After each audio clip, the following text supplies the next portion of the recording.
Hello friends, आपका स्वागत है माइंड वेलनेस हब में। आज का वीडियो मनोरंजन के लिए नहीं है। आज का वीडियो सच्चाई के लिए है, क्योंकि आज हम उस साइकोलॉजी पर बात करेंगे जिसका असर आपके रिश्तों पर, आत्मसम्मान, फैसलों पर और पूरी जिंदगी पर पड़ता है। सोचिए, कभी आपने किसी इंसान के लिए अपनी लिमिट्स तोड़ी हो, अपनी वैल्यूज छोड़ी हो और फिर भी आपको कहा गया हो तुम कभी काफी नहीं हो। यही है डॉग साइकोलॉजी का असर। आज हम सीखेंगे लोग आपको कैसे मेंटली कंट्रोल करते हैं, आप इमोशनली ट्रैप में कैसे फंसते हैं और सबसे ज़रूरी, इससे बाहर कैसे निकलें। डॉग साइकोलॉजी का असली मतलब इन डेप्थ। डॉग साइकोलॉजी सिर्फ मैनिपुलेशन नहीं है, यह है ह्यूमन वीकनेसेस का नक्शा। यह साइकोलॉजी काम करती है आपके डर पर, आपकी चाइल्डहुड वुंड्स पर, आपकी वैलिडेशन की भूख पर, आपके अकेले पर जाने के डर पर। मैनिपुलेटर आपको बदलने की कोशिश नहीं करता, वह आपके अंदर जो पहले से है उसी का इस्तेमाल करता है। याद रखिए, डॉग साइकोलॉजी किसी को नया इंसान नहीं बनाती, यह आपके अंदर के टूटे हिस्सों को एक्टिवेट करती है। ह्यूमन माइंड की 5 सबसे बड़ी कमजोरियां। Approval addiction. हम सब चाहते हैं लोग हमें अच्छा समझें। मैनिपुलेटर इसी का फायदा उठाता है। बाकी लोग तुम्हारे जैसे नहीं हैं, तुम खास हो, और फिर आप उसकी उम्मीदों में फंस जाते हैं। Fear of rejection. अगर मैंने मना किया तो वो छोड़ देगा। यही डर आपको मैनिपुलेट होने पर मजबूर करता है। Emotional memory. दिमाग दर्द को खुशी से ज़्यादा देर याद रखता है। मैनिपुलेटर बार बार इमोशनल चोट देता है ताकि आप मेंटली कमज़ोर रहें। Hope trap. शायद वो बदल जाएगा, यह शायद लाखों लोगों को टॉक्सिक रिश्तों में बांधे रखता है। Self doubt. जब आप खुद पर शक करने लगते हैं तो मैनिपुलेटर जीत जाता है। Dog psychology techniques very deep. Gaslighting, psychological brainwash. Gaslighting सिर्फ झूठ नहीं है, यह है आपकी रियलिटी को तोड़ना, आपकी फीलिंग्स को इनवैलिडेट करना, आपकी मेमोरी को क्वेश्चन करना, आपको ओवररिएक्टिंग कहना। धीरे धीरे आप सोचने लगते हैं शायद प्रॉब्लम मैं ही हूँ। Guilt programming. मैनिपुलेटर आपको डायरेक्टली फोर्स नहीं करता, वह आपको इमोशनली पनिश करता है। जॉबे, दूरी, डिसअपॉइंटमेंट, ताकि अगली बार आप ना कहें। Emotional roller coaster. कभी बहुत प्यार, कभी बहुत दूरी। दिमाग कंफ्यूजन में चला जाता है और एडिक्शन बन जाता है। यही रीज़न है कि टॉक्सिक रिश्ते छोड़ना मुश्किल होता है। Dog psychology in relationships, painful truth, love bombing, fake heaven. शुरुआत में आपको क्वीन/किंग जैसा फील कराया जाता है। मैं तुम्हारे बिना नहीं रह सकता, तुम मेरी सोलमेट हो। लेकिन यह प्यार नहीं, स्ट्रैटेजी है। Silent treatment, mental punishment. बिना कुछ कहे आपको इग्नोर करना, दिमाग बेचैन, दिल गिल्टी। मैनिपुलेटर यही चाहता है। Playing victim. वो रोएगा, वो दुखी दिखेगा और आप मजबूत होते हुए भी टूट जाएंगे। वर्कप्लेस एंड सोसाइटी में डॉग साइकोलॉजी। Authority manipulation. मैं सीनियर हूँ, तुम जूनियर हो। Fear culture. गलती की तो जब गई। Comparison game. देखो वो कितना बेहतर है। सेल्फ वर्थ खत्म होने लगता है। डॉग साइकोलॉजी से बाहर निकलने का रास्ता। इमोशनल डिटैचमेंट सीखिए। हर फीलिंग पर एक्ट मत कीजिए। बाउंड्रीज बराबर सेल्फ रिस्पेक्ट। कंफ्यूजन बराबर रेड फ्लैग। Peace attachment. याद रखिए, जो इंसान आपको बार बार खुद से लड़वाए वो आपको कभी प्यार नहीं कर सकता।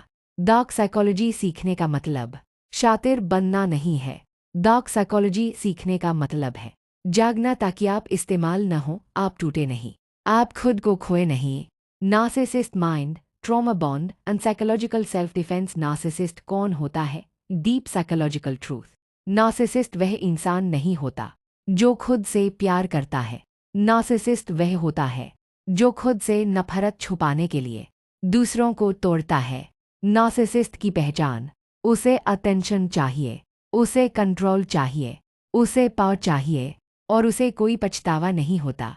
उसके लिए आप इंसान नहीं, एक रिसोर्स होते हैं। नार्सिसिस्ट माइंड कैसे काम करता है?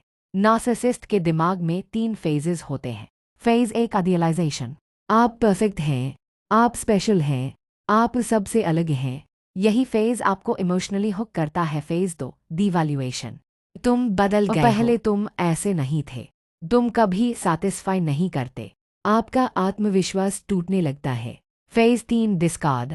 जब आप टूट जाते हैं तो नार्सिसिस्ट या तो आपको इग्नोर करेगा या आपको रिप्लेस कर देगा और ब्लेम भी आपको ही देगा। ट्रॉमा बॉन्ड क्या होता है? इस सबसे खतरनाक ट्रैप। ट्रॉमा बॉन्ड बराबर है जब दर्द देने वाला इंसान ही आपकी सबसे बड़ी इमोशनल जरूरत बन जाए। ट्रॉमा बॉन्ड कैसे बनता है? Pain plus love, fear plus hope, abuse plus apology. दिमाग कंफ्यूजन में चला जाता है, एडिक्शन बन जाती है। इसीलिए लोग कहते हैं मुझे पता है वो गलत है, फिर भी मैं छोड़ नहीं पा रहा/रही। ट्रॉमा बॉन्ड के सिम्टम्स है।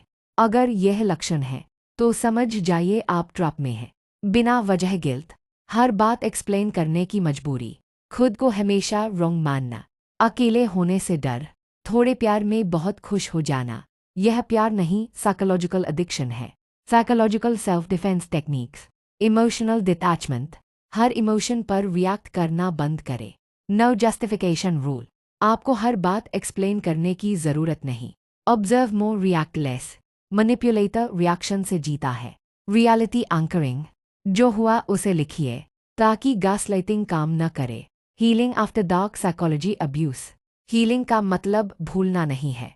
हीलिंग का मतलब है खुद को वापस पाना। Healing steps. सेल्फ वैलिडेशन सीखिए, अकेले रहना सीखिए, नर्वस सिस्टम को शांत करना, बाउंड्रीज पर गिल्ट न रखें। याद रखिए, जो इंसान आपको तोड़कर प्यार करे वो कभी आपका नहीं था। डार्क साइकोलॉजी को समझना डरने के लिए नहीं है। डार्क साइकोलॉजी को समझना आज़ाद होने के लिए है, ताकि आप फिर कभी किसी के माइंड गेम का शिकार न बने। How manipulators select their victims. अपराधी शिकार को कैसे चुनते हैं? आज हम एक बहुत ही अनकंफर्टेबल सवाल पूछेंगे। मैनिपुलेटर्स आपको कैसे पहचान लेते हैं? भीड़ में से वही इंसान क्यों चुना जाता है जो सबसे ज्यादा दर्द सहता है? सच्चाई यह है, मैनिपुलेटर रैंडमली शिकार नहीं चुनता, वो आपकी पर्सनालिटी पढ़ता है। मैनिपुलेटर का माइंडसेट। मैनिपुलेटर हमेशा पूछता है कौन ज्यादा टॉलरेट करेगा, कौन बाउंड्रीज नहीं बनाएगा, कौन गिल्ट में जल्दी आएगा, कौन अकेलेपन से डरता है। जहां ना कमजोर है वहीं मैनिपुलेशन शुरू होती है। मैनिपुलेटर्स की target list. Top 10 traits. 2 kind people. जो हर किसी का ख्याल रखते हैं लेकिन खुद का नहीं। मैनिपुलेटर सोचता है ये खुद से पहले मुझे चुनेगा। People with low boundaries. जो हर बात एक्सप्लेन करते हैं, हर गलती माफ करते हैं, इनके लिए ना बोलना मुश्किल होता है। Emotionally wounded people. जिनके पास्ट में रिजेक्शन, निग्लेक्ट, ट्रॉमा रहा हो। मैनिपुलेटर पुराने जख्म दबाता है। एम्पाथ। जो दूसरों का दर्द खुद से ज्यादा महसूस करते हैं। एम्पाथ प्लस नार्सिसिस्ट बराबर डेंजरस पे। Approval seekers. जिन्हें बार बार सुनना अच्छा लगता है, तुम अच्छे हो। मैनिपुलेटर वैलिडेशन का ड्रग देता है। मैनिपुलेटर आपको टेस्ट कैसे करता है? टेस्ट 1, स्मॉल डिसरिस्पेक्ट, देर से रिप्लाई, छोटी इंसल्ट, इग्नोर करना। अगर आप चुप रहे, green signal. Test 2, boundary test, आपकी लिमिट्स को हल्का सा तोड़ना। अगर आप एक्सप्लेन करने लगे, कोर्ट। टेस्ट 3, गिल्ट टेस्ट, मैं तुमसे ये उम्मीद नहीं करता था।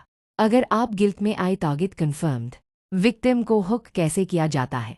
लव प्लस सेफ्टी इल्यूजन, मैं हमेशा तुम्हारे साथ हूँ, तुम मेरे बिना अधूरे हो। इमोशनल डिपेंडेंसी बनती है। आइसोलेशन टेक्निक, आपको धीरे धीरे फैमिली और फ्रेंड्स से दूर करना ताकि सिर्फ वही सपोर्ट बचे। सबसे बड़ा झूठ जो विक्टिम्स खुद से कहते हैं, वो ऐसा जानबूझकर नहीं करता, वो अंदर से अच्छा है, मैं उसे बदल सकती हूँ। यही झूठ मैनिपुलेशन को ताकत देता है। How to become untouchable. Self protection, less explaining, clear boundaries, emotional detachment, no guilt decisions, respect attachment. याद रखिए, मैनिपुलेटर आपको तब छोड़ता है जब आप मजबूत हो जाते हैं। अगर आप कभी किसी के शिकार बने हैं तो इसका मतलब यह नहीं कि आप कमजोर थे, इसका मतलब है आप में वो क्वालिटीज थीं जिनका गलत फायदा उठाया गया। अब समय है उसी काइंडनेस को विजडम के साथ इस्तेमाल करने का। Narcissist VS empath. यह रिश्ता नहीं होता, यह एक माइंड गेम होता है जहां एक इंसान जीतता है और दूसरा खुद को खो देता है। एम्पाथ कौन होता है? Deep truth. एम्पाथ वो इंसान होता है जो दूसरों का दर्द महसूस करता है, जल्दी जुड़ जाता है, ज्यादा समझौता करता है, खुद को बाद में रखता है। एम्पाथ सोचता है अगर मैं थोड़ा और समझूं तो सब ठीक हो जाएगा। नार्सिसिस्ट कौन होता है? Behind the mask. नार्सिसिस्ट दिखता है कॉन्फिडेंट, चार्मिंग, स्ट्रॉन्ग, लेकिन अंदर से होता है insecure, empty, validation hungry. Narcissist को प्यार नहीं चाहिए, उसे कंट्रोल चाहिए। Narcissist empath mind game 3 phases. Phase 1 idealisation dream phase. Narcissist कहता है तुम अलग हो, कोई तुम्हें मेरी तरह नहीं समझ सकता, मैं तुम्हारे बिना नहीं रह सकता। एम्पाथ इमोशनली अटैच हो जाता है।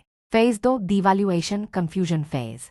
अब वही इंसान बोलेगा तुम बहुत सेंसिटिव हो, तुम ओवररिएक्ट करते हो, तुम पहले जैसे नहीं रहे। एम्पाथ खुद को ब्लेम करने लगता है। Phase 3 control trap phase. Silent treatment, guilt, fear of losing. Empath खुद को बचाने में खुद को ही खो देता है। एम्पाथ क्यों फंसता है? एम्पाथ सोचता है वो अंदर से अच्छा है, वो बदल जाएगा, अगर मैं छोड़ दूं तो वो टूट जाएगा।